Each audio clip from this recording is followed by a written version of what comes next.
Sorry, say again? I'm terrified of your opinion. Oh, well, don't worry. You're not going to really hear so much of it right now. Oh, I want to know. I want to know, Oh, Matt. How you doing, God. buddy? I'm playing. I actually I just watched it earlier this morning, and I had quite a blast with it. It was gnarly as hell. Like, that third Yeah. act is pretty freaking awesome. And Wow. I actually want to start off. I want to start off by asking really quick. You can't say that. You can't say that, That's Matt. spoilery. Fine. We'll cut that out. Let's start over. Yeah, Let's start over. yeah, but what a way to start your morning. Yeah. I'm at South by Southwest. This is what is part of course here, right? I love Yes. it. How fun. I love it. So, talk to me a little bit about the atmosphere on set, because obviously this is a very, very dark and gnarly film, gruesome effects. But outside of what we see visually as an audience, what was it like for you guys on that set itself? I mean, it was unreal. You know, I mean, the just the tone, the vibe, the lighting. The set was like the space camp, and then the exterior was the planet, right? And so you just felt like you were there. And then there was just blood everywhere. You know, Flylo, our director, would in between takes would play just different sorts of music to kind of just get us in the vibe. His music? No, not his music. I mean, sometimes some of his score that he's already created. Yes, not like his old previous music, but he had already done some score. But yeah, he would set the tone. But then also there would be, you know, some music that, you know, there would be some Portishead, some Radiohead, just but just stuff that really fit the vibe. Nice. I like that. And speaking of fitting the vibe, you have to know heading into a genre film like this that it's obviously resting on the shoulders of so many other genre films that have come before that have set this kind of a vibe. So like when you're doing the things that are asked of you as an actor here, what references are going through your mind that have touched upon some of this before? It's funny when people say that, because I've never heard an actor being like, I'm referencing this. I think that filmmakers reference things like they are the creators. So like if they are obsessed with a shot, or they'll be honoring, you know, a David Lynch shot or whatever you could imagine. But no, I don't think any actor on the day of like action go, unless I'm speaking out of term. I don't think you're thinking of other references, just focused on the character, where you have to go, where you've been, what's the sort of important things to convey, and what is important about each scene. I mean, I always think about a lot of back to when I was in school, you know, at the end of the day, every scene is there for a reason. What is the reason of this scene? Sort of, you have to kind of hone into that and really focus and focus on like having a good time. And when I say a good time, it's not like laughs and giggles. I mean, like just experimenting in the scene, going in and playing around and trying different things, especially in this genre and this style of film, where everything is sort of a play into what's reality and what's not. It really gives you a sense of freedom as an actor, because there's little things that might feel offbeat, but it really translates on the day. And some won't work, but it is just like a big old playground for an actor, for sure. Have you guys had a chance to see the final edit of the film yet? Yeah. Yeah, I just watched the final edit a few nights ago, actually. So one of the things that I think is so impressive about this movie is its like overall sound design. Yeah. And so one of the things that like I'm always curious about for you guys too as actors, this is not something that you can be so keenly aware of unless, you know, the director has a strong enough vision to tell you beforehand, hey, this is what I'm imagining this movie's going to sound like. So when you are shooting this, what did you imagine and what did you see as a final product when it came on the screen?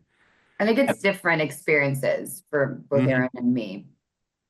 Yeah. I mean, I only knew sort of what Flylo shared from the very beginning, even before we started shooting. You know, he had been working on this loosely starting back in 2020. You know, so it's been a long journey.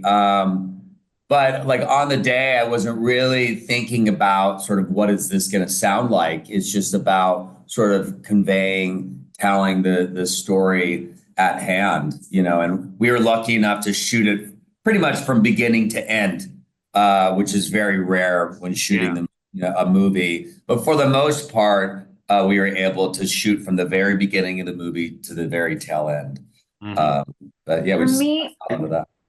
For me, Fly on Lotus was really clear that the music it was an extra character, and it was very helpful for Ria's journey. So when we started sort of breaking down the character, a lot of elements of the music that he was going to pick had an inkling or a reason why towards the performance, and he wanted to tie certain instruments into the journey of the character. And so I knew certain beats of it, and it was clearly very helpful. I mean, as you said, soundtrack is such a big piece of a movie. I mean, if not one of the biggest characters in a film consistently. And you can change a complete movie. Have you ever seen these videos on Instagram that they put a scene and they change the songs that the original? Oh, yeah. And it totally, you see it right? Yeah. It changes completely the movie. It goes from one movie to another movie to another movie. And so when you have the gift of having a director that is the musical creator, the visual designer, the director, when you are working with a 360 director on that scale and is such an artist, I mean, I've had the chance to do it in a couple of different movies. Working with Robert Rodriguez was quite similar. He was always playing the guitar and he was getting inspired by the scene. And so was, Edgar Wright when we were doing Baby Driver. It's just when you get the chance of mixing music with acting on the day, even you see it's something like Wicked, it creates magic because it does, I don't know if it happens to you, Aaron, but like when I go to auditions, I listen to certain music. Like I remember when I was auditioning for like the Batman, I was like listening all the time to Hans Zimmer and his score, and it puts you, it's just that magical movie experience that I think actors long for. How many times that we've seen a scene and the music moves us. So when you have the chance to have both of those things in a movie, it's like the biggest gift on earth. Yeah, absolutely. Before I go, there are a number of gruesome creature moments in this particular film. Without giving spoilers away, don't want to do that. Tell me, what is a definitive sci-fi horror creature moment that has stood out to you in cinematic history, either terrified you or made you go, oh, that's just sci-fi so horror? Sci-fi horror. Well, I mean, I always bring up, 2001 just because it's my favorite movie, but I think it's horrifying when Hal just turns, So, I mean, it's just so terrifying because he's just stuck up there by himself with That's real fear. That is real fear. Lack of control. Yeah, the lack of control. But I always think of that. Or The Shining, it's just, it's just. Yeah, it's hard to find like a psychological thriller space movie, I guess, or sci-fi. But to me, obviously, like Alien's something that stands out. I didn't grow up so much with Alien. I wasn't like a big Alien girl. I actually don't think I've seen more than one or two, if anything. But what I definitely think lingers with me is horror. Like horror stays with me. And what has like few scenes in life have marked me in horror, where one is the Freddy Krueger scene when she's floating in the bed and she's getting cut. And do you remember that scene? She's sort of floating and he starts cutting her. And a lot of them are tied to Freddy Krueger, or the shower scene that really stuck with me like forever. And or when you would go under, for many years, I couldn't sleep in bed. Like I would sleep with my legs sort of curled up, because remember Freddy would go through under your bed and it would open to the gates of hell. So I couldn't sleep. I would sleep with my legs completely retracted because I was terrified as a child, terrified. My brother tormented me and forced me to watch these movies. So I just love, there's a couple of scenes in our movie that I feel like will linger in that way that I think is incredible, especially like a lot of the stuff was made practical.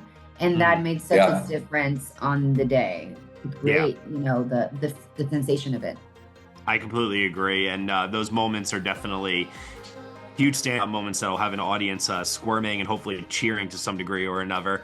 I want to thank you both, not just for your time here, but also too commitments to genre filmmaking, independent filmmaking as well, keeping that spirit alive in this landscape. So thank you both very much here.